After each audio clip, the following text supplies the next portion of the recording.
Vamos continuar, já que nós estamos de pé, né? Vamos chamar aqui a nossa mensageira de hoje, Alexandra. Vamos aproveitar, né, que estamos de pé, vamos fazer uma breve oração por ela, que o Senhor a use. Senhor, nós queremos neste momento te apresentar a tua serva, que nesta noite foi a escolhida para trazer a tua palavra. Que ela seja revestida pelo teu Santo Espírito. E que a palavra que sair da boca dela seja do trono, direto do trono de Deus, para os nossos corações. Use, nós te pedimos, em nome de Jesus. Amém.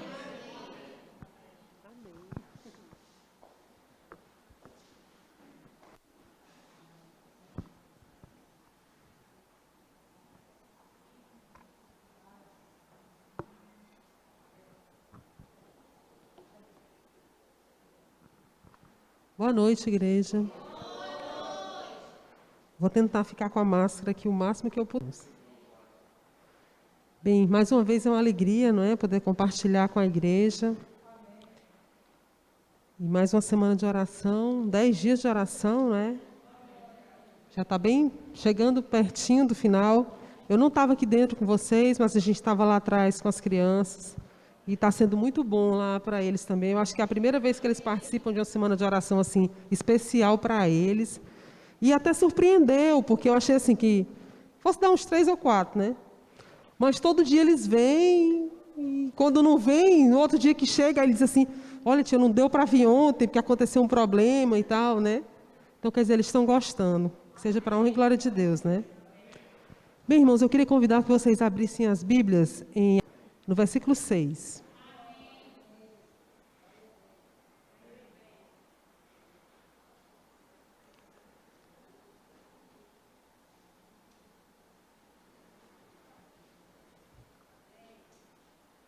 Amém? E vi outro anjo voando pelo meio do céu, tendo um evangelho eterno para pregar aos que assentaram sobre a terra, e a cada nação, e tribo, e língua, e povo. Balões, acho que alguns aqui já tiveram a oportunidade de voar de avião. Eu já tive, voei algumas vezes, e digo para vocês que eu não gosto. Às vezes que eu tive que voar foi por necessidade. E não me sinto muito bem, muito confortável. Mas é interessante que quando a gente olha lá de cima, né, a gente vê tudo pequeno, né? A visão é completamente diferente da que a gente tem normalmente. Agora, a gente já viu voar tudo isso, mas eu acredito que anjo ninguém viu voar. Ninguém nunca viu um anjo voar. Não acredito que não, né? Na maioria dos casos, não. Mas João teve essa oportunidade de ver, né? Ele teve essa visão, e deve ter sido assim uma visão maravilhosa, não é? E ele disse que ele estava voando no meio do céu e tinha nas suas mãos uma mensagem. Interessante que nesse mundo que nós vivemos hoje, com tanto problema, tanto trabalho, tanta correria, às vezes a gente não tem tempo para se preocupar com a pregação do Evangelho. Às vezes a nossa vida é muito tumultuada, muito corrida, né? E o que está em último lugar para a gente se preocupar é isso. Mas o interessante é que o nosso dever nesse mundo, o nosso maior dever que nós temos é esse. É o dever de pregar o Evangelho a toda criatura, não é? De poder mostrar a cada coração que o amor de Cristo, que Cristo veio a esse mundo morrer por cada um de nós e por esses que estão aí fora, né? Até por aqueles que nós consideramos assim a pessoa mais inadequada. Até para aquele ali, Jesus Cristo veio também. O Evangelho... Júnior, por favor. O Evangelho, ele é eterno, né? O Evangelho, ele é eterno e ele é para toda a vida. Nos tempos de Jesus, se falavam de 3 evangelhos, né? Um evangelho, diziam que era o evangelho para os judeus. Achava que tinha outro evangelho para os gentios e achava que tinha um evangelho para o tempo do fim. No entanto, o evangelho, ele é a boa nova de Jesus. A boa nova que Jesus fez na cruz por mim e por você. E que ele continua fazendo até hoje por cada um de nós. E o evangelho é um só, ele é completo. O Antigo e o Novo Testamento constituem a mensagem que Jesus Cristo deu para esse mundo, né? Que o mundo precisava conhecer. E os instrumentos que ele usou, e ele usa até hoje, é cada um de nós. É o ser humano, não é? É esse instrumento que ele usa. O cordeiro, que representava Cristo, né, foi sacrificado. O cordeiro vencedor na cruz do Calvário, não é? De Gênesis a Apocalipse, tudo tem apenas um propósito: mostrar ao mundo o amor de Deus por cada uma das suas criaturas. Ele é compartilhado, o evangelho ele é para ser compartilhado, né? E ele é de extrema responsabilidade de cada um de nós. Quando João viu esse anjo, interessante que o anjo estava voando. Ele não viu o anjo parado, sentado, conversando com ninguém. O anjo estava voando. E na linguagem profética, quando ele fala de voar, ele fala de velocidade, não é? Então, esse evangelho, ele precisa ser pregado, mas ele precisa ser pregado com velocidade. A gente, às vezes, acha que não. Eu já vi gente dizendo assim, não, Jesus vai voltar, mas é daqui a 100 anos, né? As pessoas não estão muito preocupadas, não. Mas tudo acontecendo aí no meio do mundo de coisa ruim. Assim, para quem se liga um pouquinho, vê alguma coisa em jornal, a Bíblia fala, né? Quando vires guerra e rumores de guerra. E o que é que nós estamos ouvindo agora? É rumores de guerra. Guerra de onde não se esperava, né? Eu tive até a oportunidade de ouvir um pedaço da entrevista que o presidente da Rússia estava conversando com o presidente da França, e ele disse, olha, nós vamos fazer uma guerra mesmo, né? Se não fizeram o que eu estou querendo, nós vamos fazer, e eu sei que vai ter destruição para todo lado. Quer dizer, e se fala isso assim, sem naturalmente, parece que está falando de outra coisa, não é? Então, irmãos, é urgente. Júnior, por favor. O evangelho é eterno e ele deve ser pregado. A Bíblia fala que os anjos gostariam de fazer o que nós estamos fazendo, o que Deus deu a oportunidade para cada um de nós de fazermos. Mas Deus sabia que a necessidade que o ser humano tinha de fazer esse trabalho. Porque se nós não fizéssemos esse trabalho, irmãos, nós não seríamos completos. Deus sabe da alegria que é para cada ser humano, para cada pessoa que tem a oportunidade de falar do seu amor para Ele. E o engraçado é que assim, Paulo pregava o evangelho, os apóstolos pregaram, o próprio Cristo pregou o evangelho, os nossos antepassados, os patriarcas da igreja, né, pregavam o evangelho também. E hoje compete a cada um de nós que estamos aqui terminar a pregação dessa mensagem. E olha que nós estamos vivendo num mundo assim bem diferente, né? No mundo digital, onde tudo é muito rápido. Você fala uma coisa aqui, o fulano de tal dá um espirro aqui hoje. Alguém lá do outro lado do mundo já fica sabendo daquilo que aconteceu, né? E eu até parei para pensar um pouquinho, vamos voltar um pouquinho no tempo para a gente ver como é que esse evangelho foi pregado ao longo dos anos. Na época de Cristo, o evangelho era pregado somente através da palavra. Jesus só falava para o povo sentava nos lugares para escutar Jesus falando. Paulo, ele além da palavra, ele usava a pena, porque ele escrevia e ele deixava aquela mensagem registrada para quem não estava lá na hora para escutar, pudesse ler depois. E eu fico pensando, assim, dá até um arrepio quando a gente pensa a maneira como eles passavam aquilo para os outros. Já imaginou? Um copiando cada pedacinho do texto para poder passar para o outro? Não tinha imprensa, irmãos. Era assim que a mensagem era passada. Vários séculos depois, Deus facilitou muito as coisas. A imprensa foi criada. O primeiro grande feito da imprensa foi a impressão de uma Bíblia. Já pensou? Como o evangelho pode começar e correr mais rápido depois disso? Muitos anos se passaram até que o rádio foi criado e o evangelho pode ter sido pregado através da utilização do rádio, né? Depois a televisão, o primeiro programa de televisão que pode ter sido passado falando da mensagem do evangelho. E hoje, irmãos, nós temos várias maneiras de pregar nesse mundo digital que você vive hoje. É a internet, é o WhatsApp, é Facebook, não é? Então, quer dizer, você só não prega o evangelho hoje se você não quiser, né? Mas o Senhor não obriga ninguém a fazer parte dessa missão. É uma missão que você tem que sentir o desejo no seu coração, né? A liberdade que Deus dá a cada um de fazer o trabalho dele, né?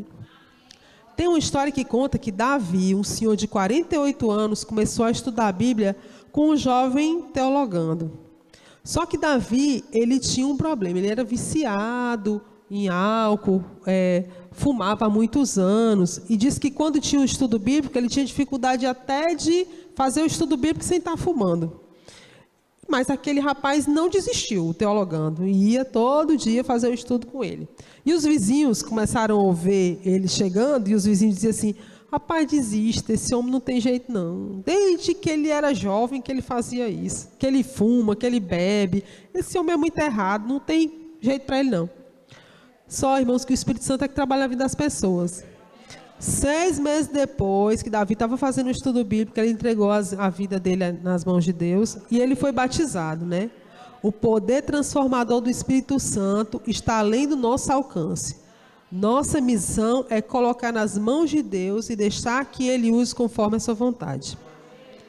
Por favor, o Evangelho é eterno e ele tem que ser pregado a todo mundo, né? Ele fala a toda nação, a toda tribo, a toda língua, a todo povo, né? A gente pensa assim, não se trata de você sair do lugar que você está e ir para outro lugar. Não, existem algumas pessoas que fazem isso, né? Nós sabemos de muitos missionários que fazem isso. Isso aqui que eu estou mostrando para vocês é a janela 1040. A janela 1040 são vários países que existem no mundo, que eles estão localizados entre o grau 10 e o grau 40, ao norte da linha do Equador. Nesses lugares é onde é bastante difícil a pregação do Evangelho. Muitos missionários vão para lá escondidos. Eu já ouvi história de missionário que trabalhava dentro de um ônibus. Ele descobriu que ele não podia ter uma igreja fixa. Então, o que ele fazia? Ele botava todo mundo dentro do ônibus e ficava rodando e pregando o Evangelho no povo, desse povo dentro do ônibus. Era a maneira que ele tinha de pregar o Evangelho. Mas, irmãos, às vezes a gente pensa assim, eu não posso ir para essa janela 1040 aí, não posso ir para nenhum desses países aí. Mas vocês sabiam que existe uma janela 40, uma janela 1040 aqui no Brasil? Existe uma janela 1040 no Ceará. Existe uma janela 1040 em Fortaleza. E existe uma janela 1040 na nossa rua, vizinha à nossa igreja. Vocês sabem o que é essa janela? São todas as pessoas que nunca ouviram falar do amor de Cristo, que moram bem pertinho da gente aqui. Vocês querem ter um exemplo disso? O Caleb. As meninas tiveram a ideia de fazer o Caleb na porta da igreja. Muitas pessoas vieram assistir o Caleb, pessoas que nunca tinham vindo à nossa igreja. Nós tínhamos vizinhos que nunca tinham vindo à nossa igreja, né? Então, quer dizer, nós temos a janela 1040 bem pertinho da gente. Então, cabe a cada um de nós utilizar todos os meios que nós temos para pregar o Evangelho para essas pessoas também, não é? A serva do Senhor deixou uma mensagem aqui. O Senhor requer que se façam decididos esforços nos lugares em que o povo nada sabe das verdades bíblicas. Cantar, orar e ler a Bíblia na casa do povo é coisa necessária. Está em Conselhos aos Professores e Pais e Estudantes, na página 540. Agora vamos pensar assim, senão vocês não vão responder para mim, cada um vai fazer esse estudo de consciência sozinho, né? Quanto tempo você dedica por semana para falar do amor de Cristo para os seus parentes, para os seus amigos, para os seus vizinhos, para os seus colegas de trabalho, né? Isso aí é uma pergunta que cada um tem que fazer para si mesmo. André é um jovem que chegou a conhecer do amor de Cristo através de um missionário que viajava de moto 120 quilômetros para estudar a Bíblia com algumas famílias no Paraguai.